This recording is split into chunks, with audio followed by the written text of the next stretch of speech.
Many women want men to be more emotional. Why should men be expected to be more emotional like women instead of women expected to be more rational like men? To be honest, men just need to be emotional because, like, y'all just suck nowadays. Stop the cap. I'm sorry. I'm sorry. These situationships out here just suck, so. Expressing feelings can kind of symbolize like weakness. So it is nice when a guy is kind of raw and open with you. Not a lot of people are going to like this answer, but I think that that women are actually testing men to see how strong they are. And I think that's a strong thing that women do naturally. Is like they need to know that the man that they're with is a strong provider, is a strong individual with strong character, and they do this to see if a man's going to crack. And like, I think it's fine if a man wants to express his emotions, but I also think it's more important that he needs to hold up a strong front and show that in the very, very, very tough and chaotic situations where no one knows what's going on, that a woman could still trust her man to make the decision and solve the problem. If most women aren't interested in a soft, vulnerable man, why are they often trying to get a man to express his emotions and be more vulnerable? I think, again, it can go back to a woman wanting a man to show that they care about her. They need to know that that man actually has the capability of caring for something. And that's actually a really desirable trait, to go care for something like a child or for a community or for... So good, so good. They got all the gifts you need when you're rolling through the rap. Grandma's got a lot of drip, but she likes to kick back. or for anything else around them. And in order to have a demonstration of that care, there needs to be some level of emotion that can be expressed. No matter how small it is, but even some level is enough to demonstrate that. What's the difference between a drug dealer exploiting an addict and women selling sex to a society of lonely men? It's the same thing. I'm not saying it's the addict's fault, but I'm never going to say it's an addicted person's fault that they're addicted. But if you're going and you're buying these services, like you're looking for it. Nobody's coming to you and offering you drugs. Nobody's coming to you and offering you sex unless you're. Here we go with some more cap. She's saying that no one's offering drugs and no one's offering sex. If no one's offering sex, then why is it that every time you open up Instagram or any of these social media apps, it's always something with women doing something sexual, talking about OnlyFans, and just being for the streets? If that's the case, then why are there so many outlets for men to be able to have access to it outside of having a traditional relationship? If what she's saying is true, oh, they're not selling it to you. Yeah, they are. If men are paying for OnlyFans, then somebody's selling it. Who are they paying it to? If no one's selling it, then who are they paying for it? More cap. Stop the cap. Looking for it. Sex is sex. If you can't get sex, yes, there are options to pay for it.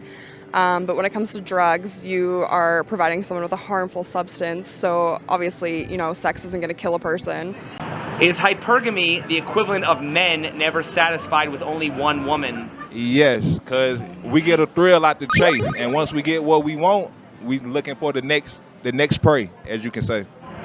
Is a woman wanting the bigger, better deal the equivalent of men wanting the younger, hotter chick? Yeah. Yes. Yeah. Because at the end of the day, we want something to make us feel young, and women want something to make them feel secure. So it go hand in hand. Go hand in hand. If men and women can both be hypergamous, why does society punish men more for pursuing their hypergamy? Because we got people like R. Kelly and Bill Cosby out here, doing what they doing and making it bad for men like us who are gentlemen. You literally are just using men for a woman's looks, which again, is shallow in nature. You have to have some sort of foundation. And there are some men that really don't care about a woman's intelligence or really don't care about what women have to say. They just want a beautiful woman to sit next to. And then there are women who do not care about a man giving them emotionally or being there for them. They just want their money. So I think that you have to really ask yourself what you have in common with someone that is 20 or 30 years age difference. I know it works in some instances, but we're talking about generations here. And I think it's kind of gross on either side. And I think that society kind of punishes equally as like the sugar daddy and the gold digger, right? Isn't that what it is? Why are 70% of divorces initiated by women? because we get tired of you men. You guys are little assholes. I mean, I'd say guys are worse than girls. They're just calling it quits. And, you know, yeah, definitely guys. Why are 70% of divorces initiated by women? Money. Gotcha, bitch! 70% of divorces are initiated by women. Are women to blame for initiating divorce, or are men to blame for driving women to initiate divorce? The men are definitely the ones driving us to the divorce. Cut that out, you little Do bastard. your job right, and stop making us get divorced with you. Is it easier to move a girl into your life or out of your life? Out. Which costs more? Out. Why? They want half your stuff. What are your thoughts on the following expression? It's cheaper to keep her. It is not. Financially, it may be cheaper to keep her, but emotionally, the faster you can move on both ends, emotionally will be less taxing, and in the long run, that will save not only money, it will save emotion, time, life, and overall emotional. Okay, I can agree with that. It's going to cost you a hell of a lot more to find your way out of a marriage with a woman who you know could probably take you. Here's one thing you need to do before buying anything online. Don't spend another dime on Amazon until you watch this first. Take you for everything you're worth. And quite frankly, it's probably a lot cheaper to not do things to make her leave or make her want to leave. Why don't women have 50-50 relationships with men if they already apply it with women? I don't know. What do you mean by 50-50? Are women more likely to have equal partnerships with each other? Yeah, they have do. More traditional gender roles with men. Yeah. I think with women, the expectation is totally different. It's a more equal footing.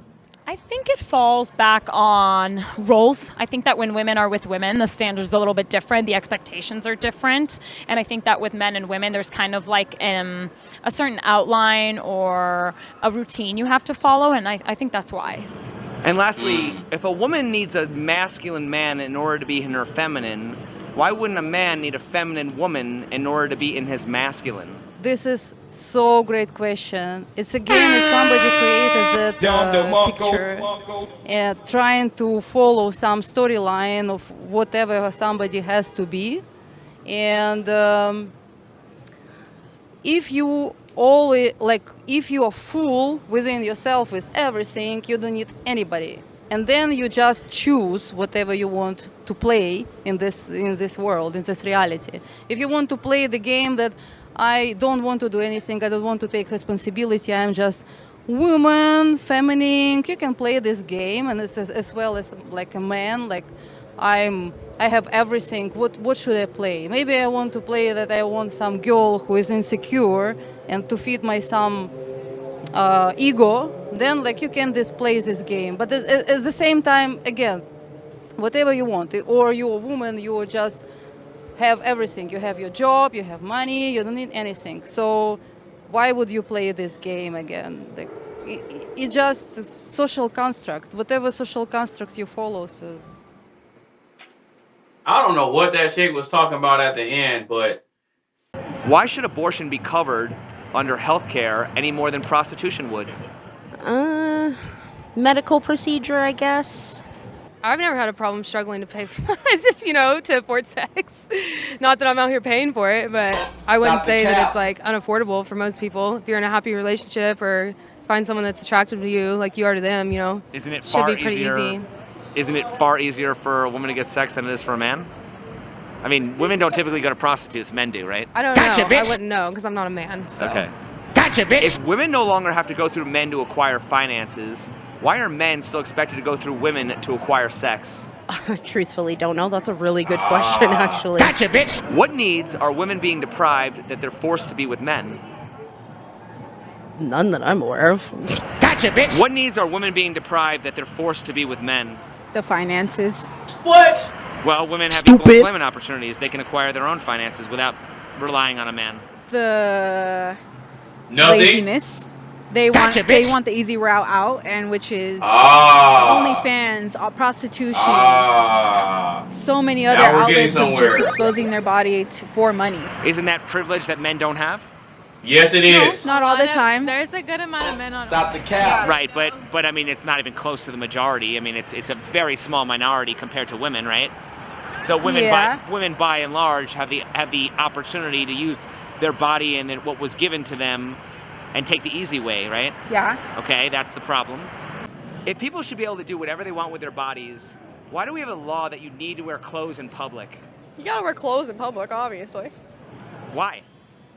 Because you have to. Like, you can't just be naked. That's just crazy.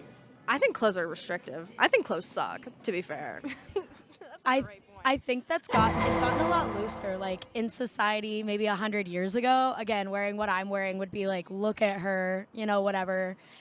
I think it's just gotten it's changed a lot, but I think in general, like terms of covering up has just become something like, I think a lot of it has to do with kids, because there's nude beaches that people don't care about, but there aren't kids there. I think a lot of it is wanting to protect that younger is true. kids from forming any ideas of She got a point with sexuality that. too young. I feel like that's a big part of it. Should a woman be able to wear whatever she wants, wherever she wants? I want to say yes, but you should also respect yourself as well. All right. Yes, What if that place has a dress code? follow it or break the rules. There you go. Definitely follow it. If it has a dress code and that's somewhere you want to go, you want to dress appropriate for the occasion. Yes, it depends on where you're going. Some restaurants want you to dress classy, so I would understand that. What's the difference between dressing classy versus What dressing in the trashy? world? Hey, yo, what the fuck? Trashy would be more so like when you got like your titties and your ass out, for sure. It's all about how you carry yourself. It's about how you carry yourself. You know, you can show some skin, but it's about how you act when you're showing that skin that matters. So, Do you think men who lead with their wallets attract gold diggers the same way that women who dress slutty will attract F-boys? yes. Because if you leave with your wallet, there's nothing else for you to give me. And if you're flashing money, you're not going to attract the people that really want to deal with you. The gold diggers are going to be the first ones to flock to you, and they know exactly how to get you. All right, let's go ahead and get into it, man. The Andrew Tates, the Fresh and Fits, to be that main thing. If I were Fresh and Fit, I'd bring more average men on their show. A lot of people that are just going for clicks and trying to create content for clicks, they're hacks. I'm going to be dead honest with you. And it's damaging the discourse and making these problems that much harder to solve. Okay. All right. Interesting. Interesting take. What are the qualities of a high-value man? I would say a good job, makes a decent amount of money, Okay. keeps care of themselves, like financially and like hygiene-wise. Strong, smart, ambitious, it's grinding, trying to get his money. Work ethic, great character, responsibility, determination, focus, resilience, integrity. According to those standards, would Jesus Christ be considered a high-value man? I would say not in modern times. I feel like back then, in a sense. Do you think a person should have to change to attract somebody? No. Oh, if not, wrong. why would self-improvement be so heavily pushed? Thank you. I feel like self-improvement is a personal thing, not a relationship thing. If you're changing for that person, that's not right. But if you're changing for sake of yourself, to better yourself, that's a good thing. Okay. Because one is you conforming to the ideas another person has, whereas the other one is you changing for your own ideas, for your own benefit, to better yourself. So just because you're anti-feminist, does that necessarily mean you're pro-men? No, not at all. I think both sides have an equal amount of women that hate men. Okay. So why isn't misandry the problem rather than masculinity? Ooh. Misandry is a huge problem that no one ever talks about. All we talk about is misogyny. Damn, son, but where'd we should you definitely find talk about this? What's the difference between feminists labeling anything they don't like as misogyny versus conservatives labeling anything they don't like as immorality? There is no difference. It's always shaming what you don't want and shaming what doesn't fit your narrative. It's always shame, shame, shame. It's ridiculous for someone to impose their religious morality on someone, use it to shame them. It just doesn't make any sense for a man to do that, a religious person to do that. It doesn't make any sense for a woman to do that. They're not making a better world. I mean, they're just like, the world should be like me. That's a pathetic kind of narcissism. That's a disease.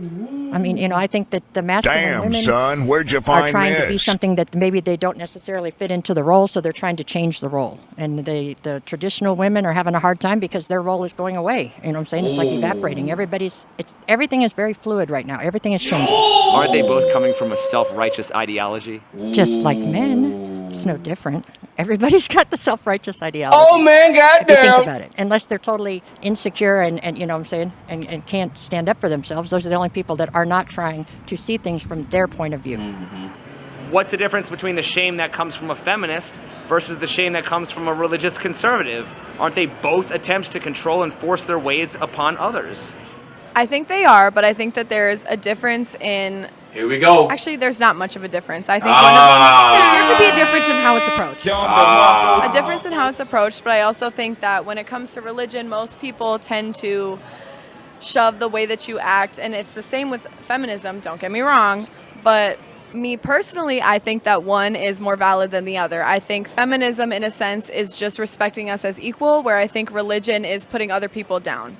Because I feel like conservatives feel like a type of kind of way, and they think that is the way life is only supposed to be.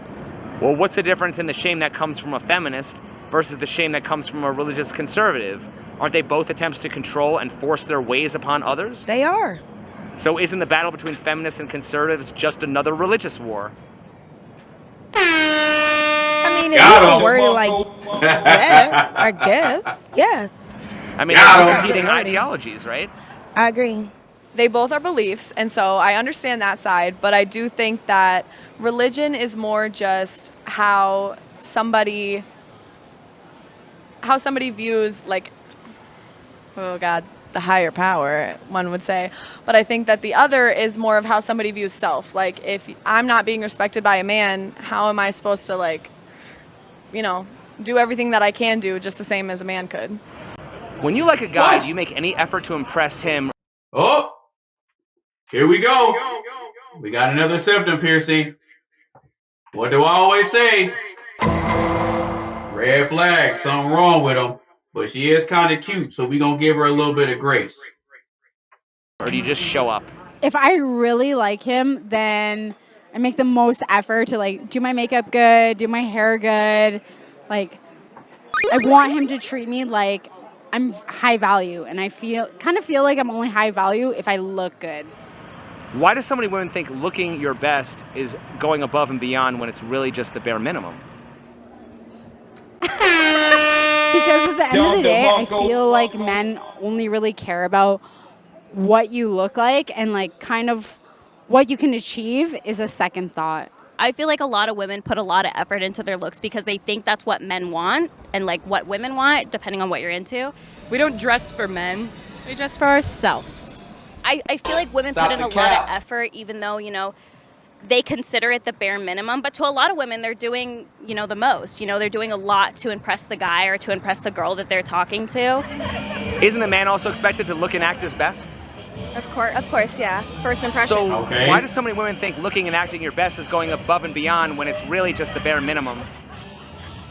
Shit. Fuck nigga to the end, I tell feel a like friend, bitch. A lot of people do think that way when it is the bare minimum. So ladies, you got to bring a little bit more to the table. There you go. Just a little bit. Who puts more effort into forming relationships, men or women? Men. Who puts more effort into ending relationships? Women. Gotcha, bitch. Why are 70% of divorces initiated by women? Why are they? Usually because they're unhappy with the treatment that men are giving them. They're not happy with it. What is a religious tradcon, and what role do they play in the men's movement? So I guess we're talking about like a Ben Shapiro type, you know. A religious tradcon is somebody who traditionally follows religious values to the T, and they're very much a Bible thumper. I think they want to keep men traditional, like the hard-working man, always working on yourself type man.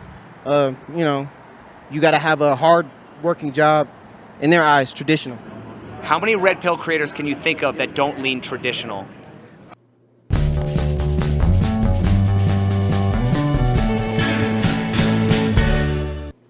When it comes to ideas for your bath project, you have options within options at Floor & Decor. I really can't think of any. So is it safe to say that the red pill caters to tradcons? Yeah, definitely. What is gynocentrism? Well, in a sense, yeah. It is where you kind of pedestalize women over men. Probably where you put women on a pedestal or treat women nicely. Simping, I guess it would be called in new terminology. Oh, I know gyno has something to do with the breasts. So gynocentrium, maybe centralization of the woman's bosoms. I don't know. Gynocentrism basically means a society that pedestalizes women. Yes. It caters to women. So I was very close. Is gynocentrism good or bad, and why? Gynocentrium is bad because it fills the woman's head up too big for size. It benefits women. You get the chivalry. You get the treatment, the princess treatment or red carpet treatment. And I think it's bad for men because there's literally nothing and there's no return on investment for you. It's just you being a nice person or treating her nicely instead of treating yourself nicely.